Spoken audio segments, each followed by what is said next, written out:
C'est un concours que nous avons fait fin 1995. Parce que je me souviens que pendant le concours, parce qu'on l'a rendu en janvier, il y a eu la mort de François Mitterrand, donc ça m'a un peu marqué. Et nous l'avons livré, donc je crois que c'était à la fin de l'année 2014.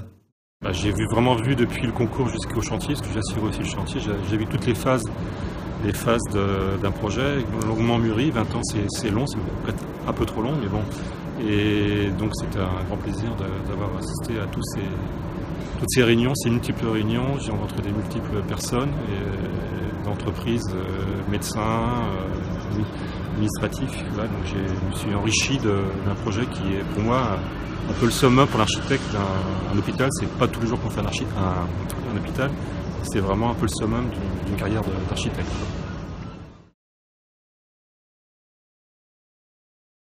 Donc ici un plan général de l'hôpital de Vannes avec d'un côté donc le cœur de l'hôpital qui est ce grand carré ici qui correspond aux urgences réa, SMUR, ambulances, l'accueil général, la maternité, le bâtiment BMC qui nous intéresse, les anciens pavillons de fin 19e, début 20e historiquement avec leur entrée historique côté rue.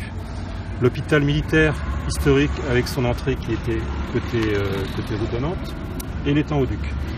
Donc un hôpital c'est un problème de flux, il fallait aussi que le bâtiment soit innervé par tous les flux de la logistique, les malades couchés, voilà. Donc les visiteurs, on l'a dit, cheminent par le toit, la logistique chemine par une cour logistique sur la partie ouest, les malades couchés arrivent par la partie est dans cet endroit.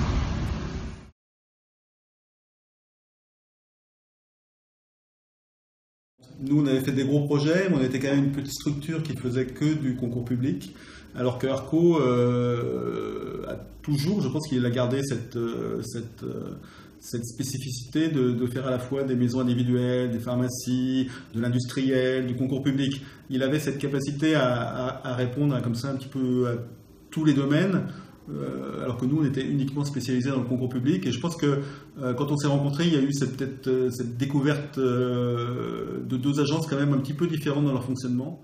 Déjà, au départ, dans le concours, il y avait plusieurs phases. Donc, il y avait une première phase qui était ce qu'ils appelaient la phase préliminaire, qui était la construction d'un bâtiment d'énergie qui regroupait chaufferie, cogénération, groupe électrogène, dans un ensemble. Après, il y avait une phase 1 qui était la construction d'un nouveau bâtiment urgence, réanimation, pharmacie.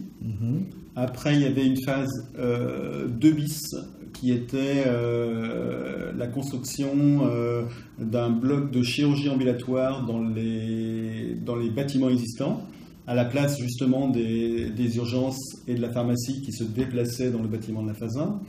Et puis, il y avait une phase 2 qui était vraiment la grosse phase, qui était vraiment la construction donc, du BMC, du bâtiment médico-chirurgical, avec le déplacement en fait, des lits qui étaient actuellement logés dans des pavillons moitié insalubres. Donc au niveau de la répartition du travail, on avait décidé en fait, pour mieux se connaître au départ, Arco s'occuperait quasi exclusivement de la première phase, la phase préliminaire, qui était pour la chaufferie, que pour la deuxième phase, les urgences, ce serait plutôt GPA qui s'occuperait des études et Arco qui s'occuperait du chantier. Que la phase 2 bis, c'était plutôt Arco, puisqu'en fait c'était une phase de réhabilitation qui supposait aussi d'avoir pas mal de réunions sur place, dans un bâtiment existant, donc on pensait qu'Arco était plus apte à bien faire cette phase.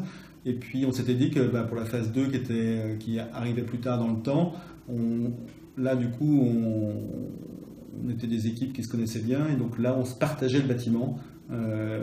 Et donc on a fait un partage d'habitude sur une opération, quand il y a plusieurs bâtiments, effectivement une équipe en prend un, l'autre équipe en prend l'autre, mais là comme c'était un seul bâtiment, donc du coup on a décidé de le couper horizontalement, et une idée qui était un peu folle comme ça, Arco faisant le socle, ce qu'on appelait le socle, c'est-à-dire en fait toute l'adaptation au sol et puis les deux premiers niveaux. Et puis, comme c'était un bâtiment qui faisait 7 étages, GPA s'occupait des 5 derniers niveaux.